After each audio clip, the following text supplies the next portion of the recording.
Well, it's our fourth afternoon here at the Barnes Keith Ranch, and we've moved again to another spot. The deer it's been interesting, you know, the rut's not over, and I don't know if the bucks are locked down with does right now, but the good ones, you know, we're seeing deer, seeing bucks, but it seems like a lot of the big ones just aren't out and about. So, like I said, whether they're locked down or what the heck is going on, I'm not really sure. But it's cooled down today, the temperature's dropped, and so I'm hoping we have a little better night tonight as far as the afternoon sit, and that the bucks are out and about and that the right one comes by. So we're hunkered down in the blind. We'll see what happens. The blind hunting had been pretty slow, and today seemed to be, you know, about the same and didn't look much better when all of a sudden a nice buck appeared. Here comes a buck. It's a pretty nice A-point.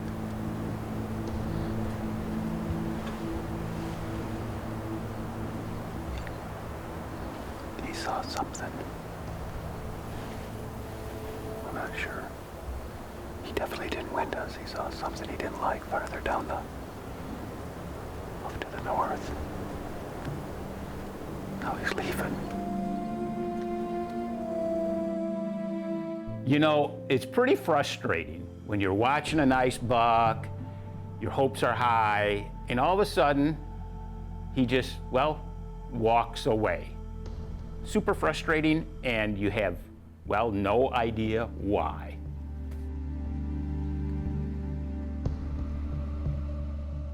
It was probably 20 minutes later, and again, hadn't seen anything since that buck disappeared, and leaning back in the blind, you know, just going, come on, something's got to happen, and kind of looked off to the side there, and I'm like, oh, geez, there was a buck. He just appeared, never heard him. There he was. There's a buck right.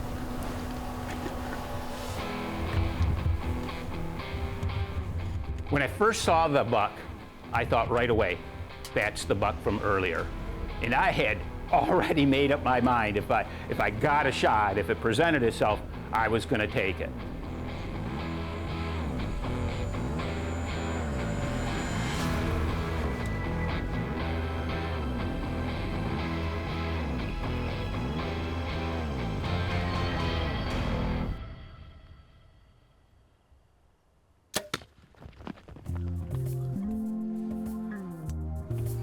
That buck came in out of nowhere. All of a sudden, there he was there, basically. I looked up and he walked right past the window. He got out there about, I don't even think it was 20 yards, 18 yards maybe, and such, and I just put a Vortex broadhead through him.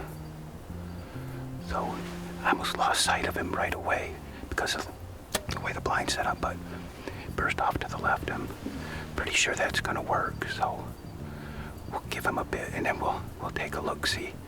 But it'd be dark within an hour.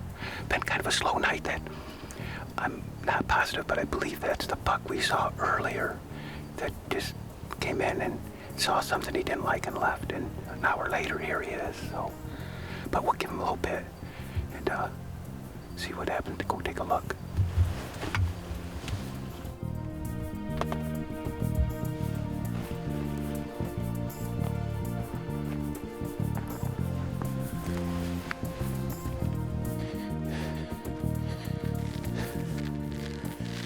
Beautiful, beautiful Texas deer. This is why we come down here. I bet I've seen 30 to 40 bucks this week. And this one cooperated, going right down to the wire. Not quite the last day. You know, my moniker is Last Day Tom, second to the last day. So we've got a day to hunt pigs or something tomorrow, but beautiful. And speaking of pigs, we're gonna get back in that blind because it's prime time for hogs to come in. So you never know. When Jose showed up a bit later, we went and took some pictures and well, just basically took care of that buck and headed back to camp.